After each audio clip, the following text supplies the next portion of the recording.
بسم اللہ الرحمن الرحیم۔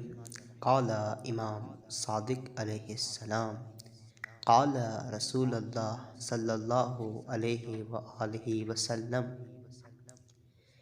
ان اللہ وکل ملائکۃ بالدعاء للصائمین۔ امام صادق علیہ السلام سے روایت ہے، نبی کریم نے فرمایا، خداوند متعال نے فرشتوں کو روزے داروں کے لیے دعا کرنے پر مأمور کیا ہے۔ جب انسان روزہ رکھتا ہے تو فرشتے انسان کے لیے دعا کرتے ہیں۔ آج سلسلہ دروس ماہ مبارک رمضان میں روزے کی نیت کب اور کیسے کرنی چاہیے۔ روزے کی نیت کا جو وقت ہے وہ طلوع فجر صادق یعنی اذان فجر سے قبل آپ روزے کی نیت کر کے سحری کر کے روزہ بند کر لیں۔ بعض جگہوں پر کیونکہ اذان وغیرہ نہیں ہوتی ہے، یا وہ دیہات وہ علاقے جہاں پر کوئی سوشل میڈیا کی میسر نہیں ہوتی ہے، تو وہ لوگ کیا کریں؟ تو دیکھیں، تمام مسلمانوں کا نماز فجر اذان کا ٹائم جو ہے وہ برابر ہے، تو اس سے آپ احتیاطاً 5-10 منٹ پہلے آپ روزہ بند کر سکتے ہیں۔ لیکن آج کل تو آسان ہو گیا کہ ہر علاقے کے لیے نقشہ اور کیلنڈر تیار کیا جاتا ہے، تو آپ مقررہ وقت پر روزے کی نیت کر لیں گے۔ یعنی کہ دوران اذان صبح کے شروع ہونے کے بعد اگر آپ نے کھانا پینا روزہ کو باطل کر دیتے ہیں، لہٰذا اس سے قبل آپ نے 4 منٹ احتیاط مستوی ہے کہ اس سے پہلے جو ہے نا آپ روزہ رکھنے کی نیت کر لیں۔ روزہ خدا کی رضا کے لیے اس کے قصد قربت ہونا چاہیے۔ اچھا، روزے کے لیے دل میں یا روزے کے لیے زبان پہ الفاظ کا لانا ضروری نہیں ہے کہ انسان یہ کہے کہ کل روزہ رکھوں گا، بلکہ خداوند متعال میں خضوع اور بندگی اظہار کی خاطر اذان صبح سے مغرب تک ہر وہ کام جو روزے کو باطل کرتا ہے، ہم آئندہ بیان کریں گے 9 چیزیں ہیں جو روزے کو باطل کرتی ہیں، وہ انجام نہ دینے کا قصد کرے، یہ کافی ہے۔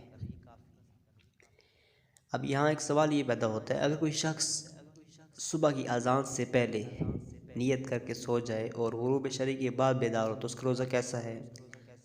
تو روزہ اس کا بالکل درست ہے، اور یہ بھی آپ کر سکتے ہیں کہ ایک شب اول یا پورے ماہ مبارک رمضان کے روزوں کی نیت کر سکتے ہیں۔ ماہ رمضان کے روزوں کی نیت کا آخری وقت جو ہے وہ اذان صبح کا وقت ہے، یعنی اس معنی میں کہ جب طلوع فجر کا وقت ہو تو اس وقت آپ ہر ایک چیز سے پرہیز کریں جو روزے کو باطل کرتی ہے۔ اگر کوئی انسان نیت کیے بغیر سو جائے، صبح اذان صبح سے پہلے سو جائے تو ظہر کے وقت بیدار ہو تو اس کے لیے کیا حکم ہے؟ ایک سوال ہے۔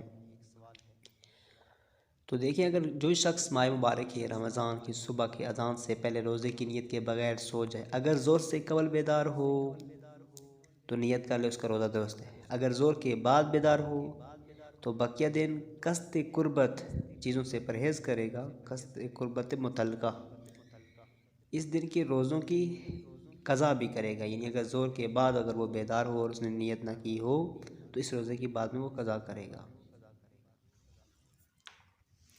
ایک اور ہے مسئلہ، اگر انسان سحری کھانے میں مصروف رہا اور اسے علم ہو جائے کہ صبح ہو جانے کا یعنی کہ روزہ بند کرنے کا وقت ہو چکا ہے، کہتے ہیں جب اسے یہ علم ہو اور اس کے لقمہ منہ میں ہو تو اسے اگل دے، یہ حکم ہے کہ اسے فوراً نکال دے کیونکہ ٹائم سحر اختتام ہو رہا ہے۔ اگر جان بوجھ کر وہ نوالا وہ لقمہ وہ نگل لے تو اس کا روزہ باطل ہے اور اس پر کفارہ بھی واجب ہے۔ تو لہذا یہ بہت ہی اہم مسئلہ ہے کہ ہمارے معاشرے میں اذان ختم ہونے تک، اذان کے بعد تک نہیں، جب وقت ہو گیا تو فوراً آپ نے روزہ بند کرنا ہے۔ اس چیز کی رعایت کرنا انتہائی ضروری امر ہے۔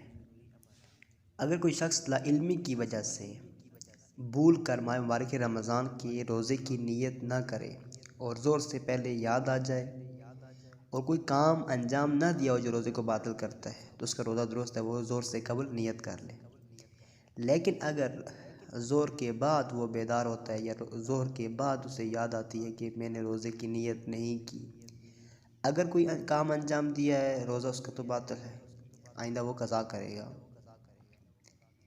لیکن اگر اس نے کوئی کام انجام نہیں دیا جو روزے کو باطل کرتا ہے لیکن نیت بھی نہیں کی تو یہ روزہ مکمل کرے گا، لیکن بعد میں اسے قضا بھی کرنی ہوگی۔ ماہ مبارک ہے رمضان کے روزوں میں دنوں کا معین کرنا بھی ضروری نہیں ہے، مثلا فلاں دن کا روزہ رکھ رہا ہوں، نہیں، بس آپ کی نیت میں معین ہے کہ ماہ مبارک رمضان کے روزے رکھ رہا ہوں، یہ کافی ہے۔ انشاءاللہ آئندہ ہم وہ چیزیں جو روزے کو باطل کرتی ہیں یا کن افراد پہ روزہ واجب ہے وہ شرائط انشاءاللہ بیان کریں گے۔ والسلام۔